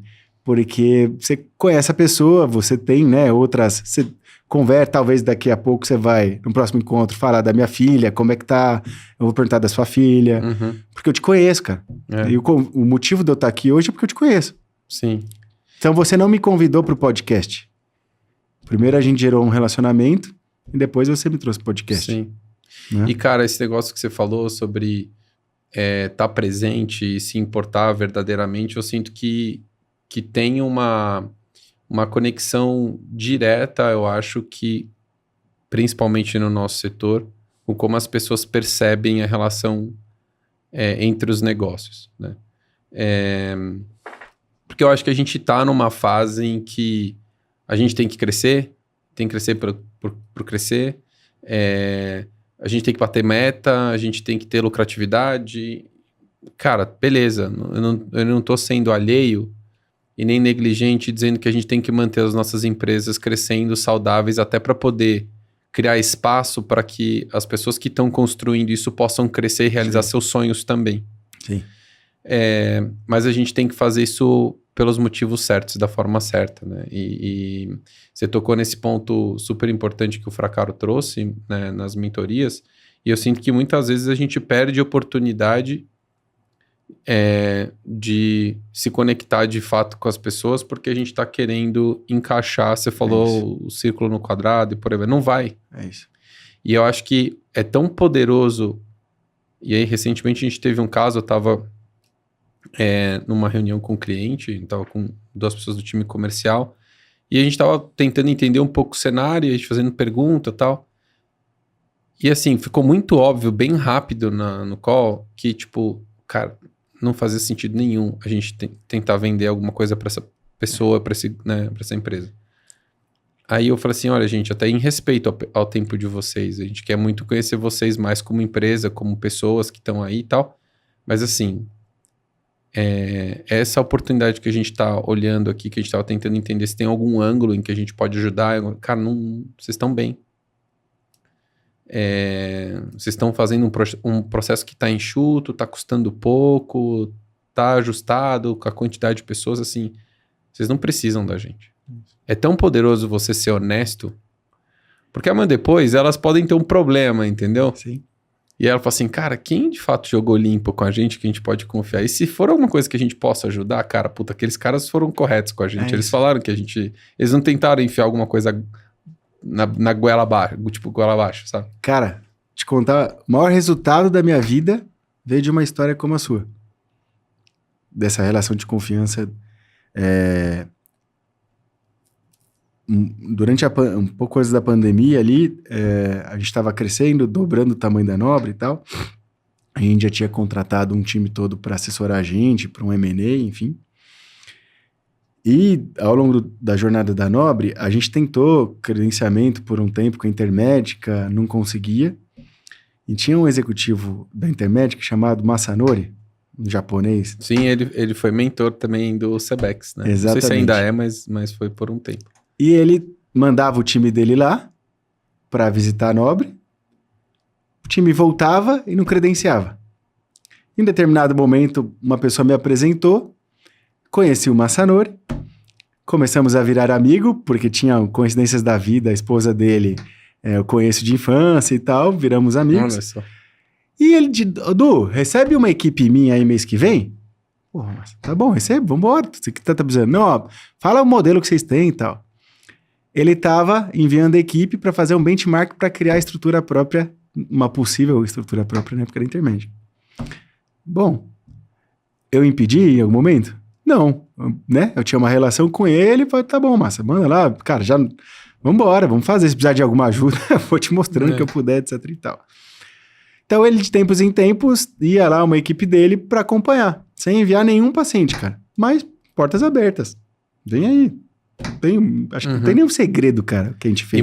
E muita gente falaria não, porque, cara, pode ser um potencial não, competidor. Você não me mandou ninguém. Você não mandou ninguém. Você não mandou paciente, eu vou ficar deixando você vir aqui. Você quer fazer sua estrutura própria. Não. É uma empresa com característica verticalizada. Você fala, opa, não. Não, e mandava. Resumindo, história da ópera, Masanori, vice-presidente da Intermédica. Intermédica entra no estado de Minas Gerais, compra a Vitalis, que era a segunda maior operadora do estado de Minas Gerais, pertencente ao grupo Carrot, uma das maiores empresas de saúde do mundo. No acordo entre eles, o presidente do conselho, uma pessoa chamada Joaquim, fala, Masanori, a gente é muito forte no mundo em cuidados paliativos, você podia me indicar um hospice no Brasil para a gente buscar para fazer M&A? Ele falou, cara, eu conheço um ótimo que a gente, inclusive, estuda para fazer estrutura própria. E aí ele me ligou. Du, cara, acabei de fazer uma aquisição bem grande aqui e ele tem interesse em conversar com você e você topa? Falei, pô, massa, você uma indicação sua ontem, pode mandar que a gente... E foi a empresa que acabou incorporando a Nobre em dezembro de 22. Que animal, tá vendo como as coisas se conectam? A gente não consegue no começo entender esse... Acho que no fim do dia é de fato quantas pessoas você ajuda, sabe? Assim, do que você é, do propósito. Não fuja do seu propósito, porque senão de fato você vai se perder, né? E foi muito legal porque... E aí as coisas, Deus vai conectando as almas, assim, né? A gente foi muito assediado nesse tempo inteiro. E quando chegou o Joaquim, que é um ser humano espetacular, ele, em primeiro momento, sobre isso que a gente está discutindo, marcou uma reunião, falou, olha, eu vou querer visitar vocês, vou apresentar aqui durante meia hora o nosso conceito, tá? Fiquem tranquilos, não vou falar absolutamente mais nada, para ver se faz sentido para vocês o conceito que a gente tem no mundo, tá bom? Tá bom. Apresentou, falei, cara, sensacional isso, né? Pô, tudo que a gente pensa faz todo sentido para sistema e tal. Posso ir visitar vocês? Posso. Pode, claro. Foi visitar a gente. Era também dezembro. A gente estava terminando a nova unidade ali pós-pandemia. Ele foi para ficar meia hora, ele ficou 3 horas perguntando de nós. Sem falar absolutamente de compra, de venda, de dinheiro. Só querendo entender. Como que é a história de vocês? Eduardo, você é casado, não é? Doutor? Tiago? Como que é? A gente ficou 4 horas conversando sobre isso, ele contando as histórias dele, a gente contando a nossa. Depois disso ele falou, posso trazer aqui meu futuro CEO, que é o Márcio, que hoje é CEO da Versani, nosso CFO, para conhecer. Foi a equipe lá. Oi, como que é a história de vocês? Me conta. Sabe da minha história? Deixa eu contar. Depois de um tempo, falou, pô, vocês gostaram da gente? Faz sentido as pessoas, os valores que vocês conheceram? Pô, a gente já tava, né? Já tava... Pô, faz muito sentido. Agora vocês sentem seguros pra gente ir pro próximo passo aqui, né? Começar a do dia, a gente poder seguir? Pô, total, porque vocês têm os mesmos valores que a gente, isso é um casamento, né? É uma transformação na nossa vida e a gente precisa conectar com os mesmos valores que estão do outro lado. Até porque vocês queriam que o projeto ganhasse ainda mais relevância, mais corpo e escala. Exato. Só você ver que não foi por uma relação comercial. Que animal. Essas histórias nasceram, foi por uma relação de confiança sobre o que eu mais entreguei, né? E menos recebi. Então, cara, entreguei tudo isso e em algum momento ele pôde fazer essa indicação e a outra pessoa conhecendo a nossa história, nem sabia dos nossos números, falou, cara... E é o maior aprendizado que o Joaquim, meu mentor hoje, que é o presidente da Versano no Brasil, um cara espetacular, ele fala, Eduardo, a gente sempre tem que buscar pessoas, cara. Assim, estrutura, a gente vai, troca, faz outras coisas. Mas a gente precisa encontrar pessoas que têm os mesmos valores que nós, para que a gente siga nesse mesmo propósito. Então hoje, sempre que a gente vai... Senão você desvirtua e aí, quando desalinha... Exato. Então, assim, acho que no fim do dia, como o Fracaro diz, cara, tudo é sobre pessoas. Então, que a gente construa um relacionamento honesto, que a gente, de fato, verdadeiramente está interessado na vida do outro. E, cara, isso muda toda a conversa. Muda toda a conversa, assim. Totalmente. Então, de fato, quando eu vou fazer um FUP, um follow-up, você vai ligar para essa pessoa e falar, por exemplo, eu tinha na minha agenda, eu ligava para o gestor de operadora no dia seguinte do jogo do Corinthians. Porque ele era muito fanático. E eu ligava, falava, fulano, e aí? Pô, você viu o gol ontem? Pô, sensacional, hein? Puta. Ficava 40 minutos falando de futebol, cara. E aí depois, tudo bem, beleza. Eu não preciso vender de novo, ele sabe que sou eu. Ô, Eduardo, cara, tô vendo tal coisa, vai sair. E, pô, legal, show. Mas, cara, me conectava com ele. Sim. Então... Animal.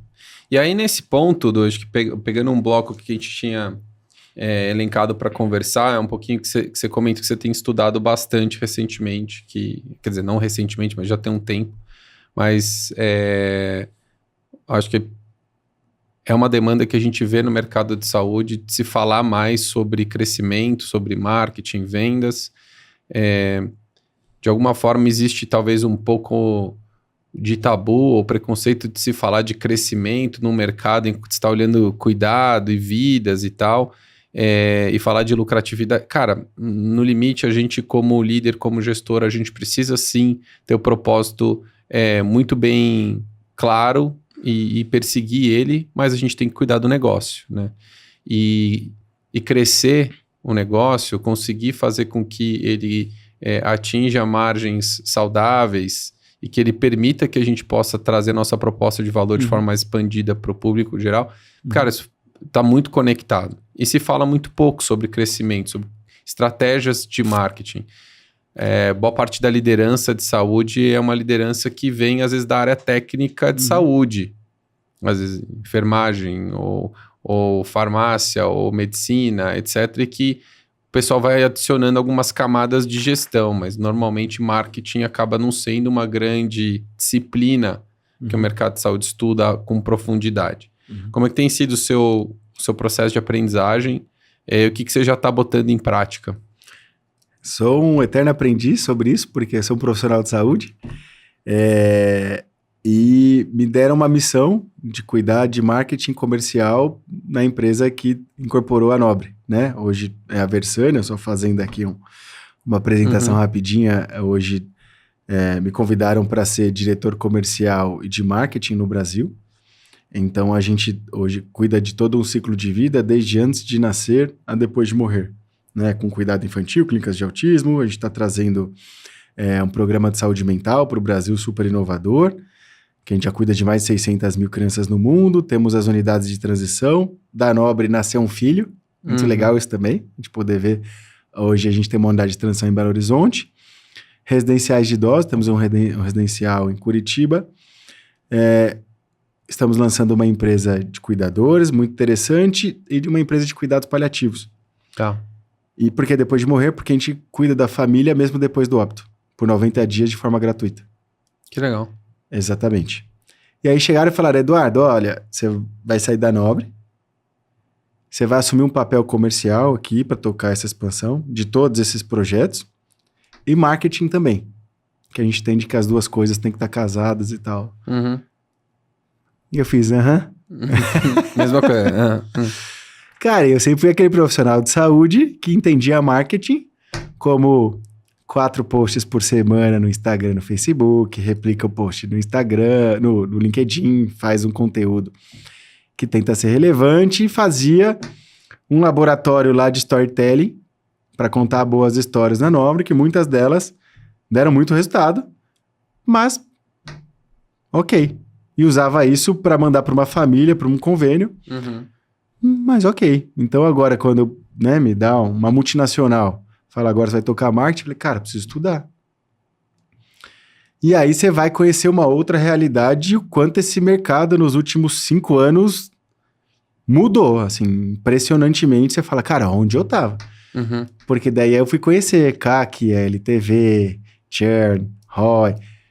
Eu não fazia esse estudo e não tinha dimensão. Então eu falei, cara, a primeira coisa, vou aplicar um pouco do que eu fiz na Nobre para essas clínicas. Você aprendeu o que deu certo. O que deu errado, mas eu preciso criar escala, porque a Nobre, foi uma unidade, eram 2 blocos, 93 leitos. A gente está com 7 empresas no Brasil agora. Em 2 anos. Como que eu faço isso? E aí fui estudar. E aí eu fui ver e descobri esse conceito chamado growth, que para mim era crescimento. Eu via muito suplemento alimentar, né? E aí fui aprender e sair da saúde. Aprendi isso muito com a Denise da BP. Cara, vai nos setores onde tá aquela sua dor é muito bem feita. Então fiz um curso que tinham gestores de marketing, tinham 60 pessoas, só 2 de saúde. E aí eu vou usar com os caras. Cara, a agência é dentro ou fora? Como que você faz isso? Como que você faz aquilo? Fazendo muito benchmark. E aí eu fui entender que, cara, o marketing, ele precisa... O que é marketing no fim do dia? É mercado. Eu tenho reuniões com a Colômbia, hoje a gente é a maior empresa de saúde da Colômbia, e eu gosto muito do marketing de lá que chama Mercadeo. Cara, marketing é mercado. Então eu preciso mover mercado com as ações que eu vou tomar. Não é sobre postar 4 vezes por semana. E para mover mercado, eu preciso criar uma governança e uma estrutura de leitura de dados para saber o que dá certo, o que dá errado, como eu potencializo o que dá certo, tiro o que está errado e faço novas tentativas sobre aquilo. Então, o growth, aqui simplificando, de novo, sou um profissional de saúde, não sou professor de growth, mas quais são as possibilidades de alavanca de crescimento que você consegue trazer entre marketing, vendas e produto? Como você conecta todas essas pessoas e times para conseguir criar uma estratégia de alavanca de crescimento. Esteja ela ligado à tecnologia ou não. Então, eu vou te dar 2 exemplos. 2 negócios que a gente tem. O residencial de idosos, ele é B2C. Então, a gente criou uma engenharia de marketing com tráfego pago, conteúdo muito redondinha. E hoje a gente bate todas as metas, todos os meses com isso. E tá sensacional. E aí era muito legal porque quando eu entrei, a gente não tinha uma metodologia para poder fazer isso, tinha uma agência. E eu comecei do simples. Falei, Ernestão, a gente vai reunir toda segunda-feira de manhã, todo o time de marketing e vendas, e vamos começar a compilar numa planilha para ver os resultados semanais. Semana que vem, nosso squadinho de novo. Segunda de manhã, qual foi o resultado da semana e as estratégias. Semana seguinte. Após um mês, eu tinha meu BIzinho do que dá certo, que não dá errado, o dia que dá certo, o dia errado. Vamos melhorar um pouquinho? Vamos incrementar isso daqui agora? Vamos ir para o tráfego pago desse jeito? Vamos trocar se está dando certo, se está dando errado? Cara, simples, mas transformando o nosso conteúdo em matemática. Sem nenhuma invenção geniosa. E deu muito certo. Fomos para o lançamento do cuidado infantil, que é uma clínica voltada a transtornos de neurodesenvolvimento de 0 a 12 anos. A gente inaugurou a clínica com mais de 100 crianças na fila de espera. Espetacular. A gente fez uma fórmula de lançamento, mapeando o mercado. Então, produto muito bom, porque a gente visitou diversas clínicas, entrevistando pais e mães, entendendo dor. Então, hoje, por exemplo, na nossa clínica, a gente tem coworking para os pais trabalharem enquanto o filho faz terapia. A gente descobriu que os irmãos vão para a terapia e invadem a sala do amiguinho, do irmão. Então, a gente fez uma brinquedoteca para o irmão. Tudo isso tomando um espaço da unidade para que a gente possa acolher a família. Então, quando a gente começou a criar conteúdo sobre benefício pro pai e pra mãe e pra família, ninguém falava disso. Todo mundo falava, clínica para autismo, clínica para autismo. A gente ia na dor, a gente não ia na solução. Isso a gente foi mapeando e ajeitando. Deu certo isso? Não deu certo, vamos fazer o próximo. Tem vídeo nosso da época do lançamento que tem 190 mil visualizações no Instagram. Que legal. E aí foi a primeira vez que eu inaugurei um serviço com cliente dentro. E aí, legal. Isso tecnologia, então, estou falando aqui de fato, né, a gente transformar ali as nossas redes sociais em matemática, em dado estruturado para analisar e semanalmente. Então, o que a gente faz hoje? Semanalmente, uma vez por semana, a gente se reúne com todas as métricas preenchidas, avaliando o que deu certo, o que deu errado, e se preciso for, mudando o conteúdo daquela semana para adaptar ao que está acontecendo no mercado. Legal. Então, de uma forma muito dinâmica e através de OKR. Muito legal esses dois exemplos, muito legal mesmo. Então, a gente deixa os OKRs garantidos. E o terceiro, que vai ser um sucesso, a gente faz um lançamento semana que vem. Cuidado paliativo, é difícil falar sobre e abordar o médico, né? E a família sobre isso. Mas a gente precisava criar uma forma de comunidade para que pudesse, olhando no olho da pessoa, trocar uma dor. Puta, cara, tô com dificuldade de cuidar daquele paciente. Puxa, eu consegui fazer isso, deu certo. Usei essa técnica para falar com a família, foi muito boa. Como é que tá o dia a dia de vocês? Eu falei, poxa, então a gente precisa criar uma comunidade para esse público que seja melhor que a Harley Davidson. Você é motoqueiro, né? Falei, cara, vamos criar uma comunidade em cuidados paliativos para a galera ir debater de uma forma sexy o assunto e tomar cerveja. Difícil, hein? Falei, cara, vamos começar pelo nome. Que é isso? Ah, papo vai, papo vem. Pô, isso é uma confraria. Então, boa. Então, a gente vai fazer a confraria paliativa. Então, o que a gente fez? A gente mapeou em São Paulo, em Belo Horizonte, nosso público-alvo, os profissionais de cuidados paliativos daquela região. Isso para falar com os profissionais que poderiam indicar os pacientes para o cuidado. Exatamente. O que a gente fez, Lucas? A gente criou um encontro trimestral, sem ser born. Então, sem ser born, o que a gente faz? A gente já chamou o mestre cervejeiro para dar palestra, para harmonizar com carne, e depois conteúdo de cuidados paliativos. Então, a gente convidava para se encontrar. E que, no fundo, a gente ia debater sobre. Cara, virou um sucesso, não tem nada a ver com tecnologia, tem a ver com comunidade. Sim, sim. Pra você ter ideia, a gente abriu inscrição para a última confraria, que é semana que vem. Em 24 horas esgotaram as vagas. E a gente tem um lançamento para fazer semana que vem sobre isso, mas eu não posso falar aqui. E é pago. Quando que o programa vai pro ar? Demora uma semana, não? Ah, demora. Pode ser que demore um pouquinho mais. Então pronto. E aí a gente viu que, cara, poxa, tá ficando muito ali. E teve gente que pegou chuva, não pôde ir. Tem gente de outros estados que quer participar. Começou gente no LinkedIn pedir para participar. Falei, cara, vamos levar a confraria pro digital. Vamos fazer um infoproduto disso. Porque hoje a gente tá reunindo os maiores nomes de cuidado paliativo. Faz um audiovisual legal desses conteúdos e faz um infoproduto. Então vamos lançar. Quinta que vem, nosso primeiro infoproduto voltado a cuidados paliativos. Não pode lançar antes, então. Mas isso é uma alavanca de crescimento que não tá em ter post 4 vezes por semana. Animal. Né? Tá você entender seu produto, conectar com o público-alvo e como que você cria uma alavanca de reputação para que ele possa indicar a sua marca. Porra, que aula, velho. Animal. Muito bacana ver como é que você mudou da água pro vinho e do vinho pro uísque ao longo dessa sua jornada como profissional. Cara, exato, acho que teve... acho que é muito bonito ver isso, e eu acho que é um puta de um aprendizado pra galera, porque a gente tá vivendo um mundo em que a gente precisa de adaptabilidade, de flexibilidade. E você se reinventou diversas vezes ao longo desse período, né? Acho que ao longo da tua vida profissional, pelo menos tá muito claro que vários papéis que você fez, né? Desde o começo da Nobre, ao M&A, agora tocando marketing e vendas na Bersani. Então, assim, muito legal. Como a gente tá com o tempo mais escasso, e, cara, daria pra gente ficar mais umas 5 horas fácil aqui, então talvez a gente tenha que fazer um repeteco desse encontro. A gente sempre faz uma pergunta final para o pessoal que a gente convida, eu vou fazer para você também, que é uma pergunta que acho que remete um pouco ao nome do podcast, né, que é What's Next, né, o que vem por aí, né? E você, com toda a tua bagagem, tudo que você já construiu, o que você está olhando pro futuro, né? Então, queria que você deixasse um pouquinho aqui da cabeça do Edu, do que está te animando com o futuro da saúde, do setor, e o que te desanima ainda,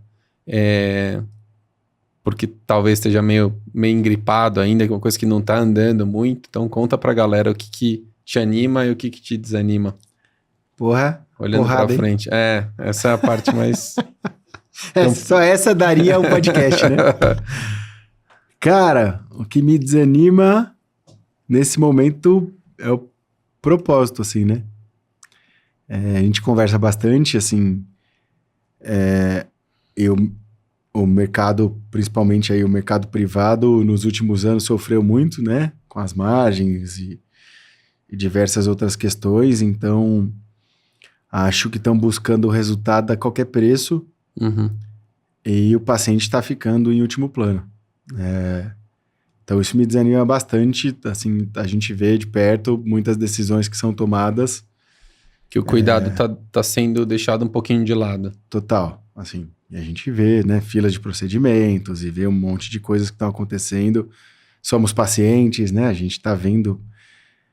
Então acho que a gente está perdendo o propósito, e isso é muito, muito perigoso, porque acho que antes ainda você discutia com os profissionais, e alguns profissionais muitas vezes saíam de uma instituição por não identificar isso. Com as consolidações, não está tendo muito caminho. Pausterizou tudo, homogeneizou tudo, bateu no liquidificador e está se perdendo na tua visão. Exato. Cada vez mais, eu acho que pelas pressões que estão acontecendo dos acionistas e das consolidações que estão acontecendo, então isso por muitas vezes me desanima enquanto propósito. E o que me anima é justamente o contrário. Por exemplo, a Versânia, que é uma empresa que não tem fundo de investimento, nada contra, né? Porque tem muitos fundos que continuam a manter o propósito, não é tudo por dinheiro, não é tudo pelo retorno do capital, que a gente vem cuidando justamente por um objetivo de longo prazo, e não é para dar EBIT desse mês. Né? Então, eu acho que existem empresas como a Versânia, como a Nexto, que você acabou de citar o exemplo, que trazem um caminho com um propósito mais claro, e que eu acho que vão se separando, vão conseguindo se destacar do joio do trigo justamente por esse propósito, essa relação de confiança que acabam desenhando e, por fim, o resultado que precisa. E a gente vai encontrando as pessoas boas, né? Então, sempre que eu tô desanimado e ouço algumas coisas, eu busco pessoas boas que estão conectadas com esse propósito, ou projetos que vão trazer propósito. Sempre que eu brinco assim, sempre que eu vou para Nobre e eu tô triste, velho, por uma pressão, aconteceu alguma coisa, eu levanto, vou lá no andar e visito o paciente. Aí te reconecta ao propósito, né? Aí você lembra para que você existe. Animal. Puta que pariu, hein? Você escolheu a dedo essa frase, né? Eu nem sabia dessa pergunta. Edu, muito, muito obrigado mais uma vez por estar aqui com a gente, por ter cedido esse tempo precioso e ter trazido... Acho que, cara, eu de verdade anotei muitas coisas aqui, tipo, eu fiz várias notas mentais, acho que eu pessoalmente, assim, queria te agradecer, acho que por todas as interações que a gente teve, cara, acho que as interações durante o Sebex Futuro, as que a gente teve depois, a amizade que a gente tem, mas eu acho que principalmente toda a jornada e a sua experiência compartilhada certamente vai tocar pessoas que estão imbuídas dos mesmos propósitos e dos mesmos valores que a gente tem aqui, e que querem uma saúde melhor e que estão olhando para as ineficiências do setor, esse problema de sustentabilidade, de, cara, perder o sentido de fato olhar o paciente, colocar ele no centro. Então acho que tem tanto desafio, mas você é daquelas pessoas que quando a gente conversa, eu também sempre me energizo, e eu tenho certeza que esse papo aqui vai energizar também quem estiver escutando. Então obrigado mais uma vez por ter aceitado o convite de estar com a gente, tá? Foi uma honra. Olha, obrigado. Tá Agora vem mais pela frente, né? Vem mais. Prazer, foi um prazer estar aqui de novo. Parabéns pela iniciativa e que a Nexto só cresça de novo. Vocês fazem um trabalho incrível, muito liderado por você, que eu admiro muito. Agradecer a Malu que está aqui, né, que organizou toda essa estrutura. E parabéns de novo. Que a gente possa encontrar as pessoas boas, fazer encontros de almas para a gente juntos aí levar a proposta. Obrigado. Tamo junto. Valeu.